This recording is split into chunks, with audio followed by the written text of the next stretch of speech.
Bonjour et bienvenue, voici notre tour d'horizon économique, géopolitique, énergétique et boursier. Nous sommes le vendredi 23 mai.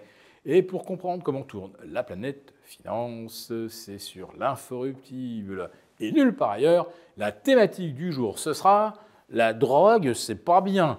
Il n'y a qu'à supprimer le cash.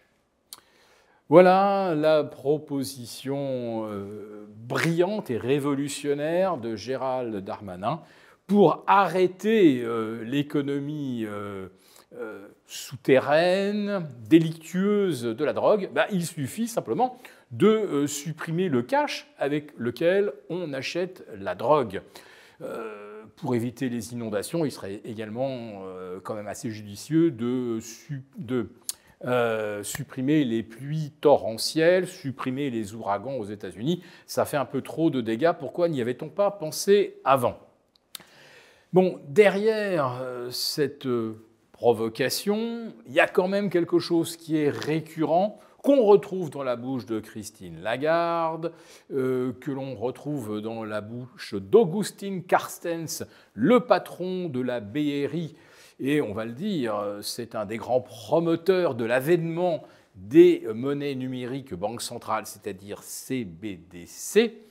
Eh bien, quand vous avez à la fois des politiques et des patrons les plus puissants des banques centrales qui vous disent que si le cash disparaissait, ça ne serait pas dommage, avec toujours évidemment cette excuse que ça va permettre de contrôler, voire d'éteindre l'économie délictueuse. En réalité, il s'agit surtout de prendre le contrôle, de savoir exactement ce que les gens font de leur argent. Et je crois que le but véritable, c'est de savoir si des gens ne sont pas en train justement de transformer leur argent en autre chose. Quand vous voyez le Bitcoin à 12 000, vous vous dites quand même que certains sont à la manœuvre.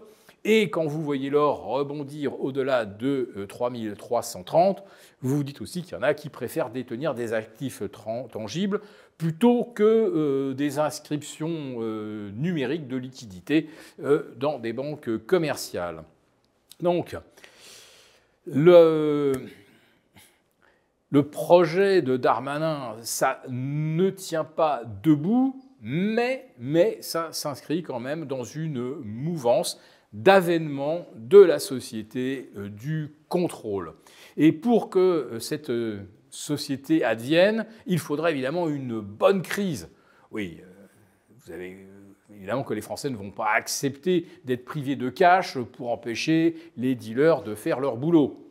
Mais s'il y avait une vraie crise obligataire, nous avons eu cette semaine un Fukushima obligataire au Japon, une émission ratée sur du 20 ans aux États-Unis.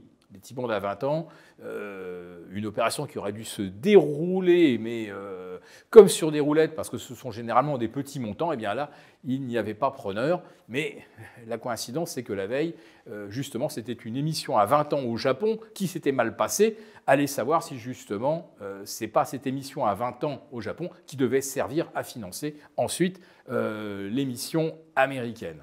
Bref, vous voyez ce que le politique et ce que les autorités monétaires nous préparent, et il est urgent de commencer à prendre ces dispositions.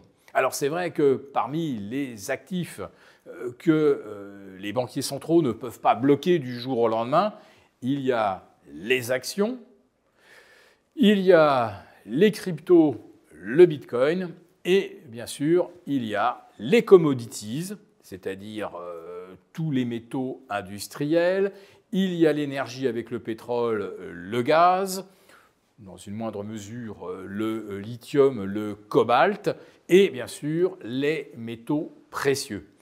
Et on saura bientôt s'il y a un vrai risque de crise, si l'on voit, malgré des anticipations de croissance plutôt revues à la baisse, si on voit les métaux industriels repartir à la hausse, ça veut dire que les grosses mains, les initiés, la smart money sont en train de passer des actions surévaluées vers des actifs tangibles sous-cotés. Et ça, c'est un schéma que l'on retrouve à chaque grande crise. On l'avait vu en 2001-2003, on l'a ensuite revu en 2008 et jusqu'en 2010. Et si en plus les banques centrales, pour nous tirer d'affaire, réactivent la planche à billets, alors des objectifs de 4 000 ou 5 000 sur l'once d'or et 50 sur l'once d'argent, ces anticipations, nous en reparlerons très prochainement.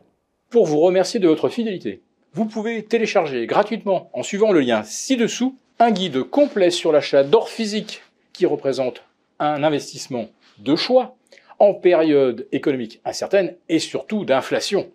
Merci et à bientôt. Merci beaucoup d'avoir regardé cette vidéo. N'hésitez pas à réagir dans les commentaires ou à liker et partager cette vidéo si le contenu vous a plu. Et pour ne rater aucune de nos prochaines émissions, vous pouvez vous abonner à notre chaîne et activer les notifications. Et pour plus de contenu, n'oubliez pas que le dernier rapport rédigé par nos experts est accessible en cliquant sur le lien de description. On se retrouve tout de suite dans les commentaires et je vous dis à très bientôt pour une prochaine vidéo.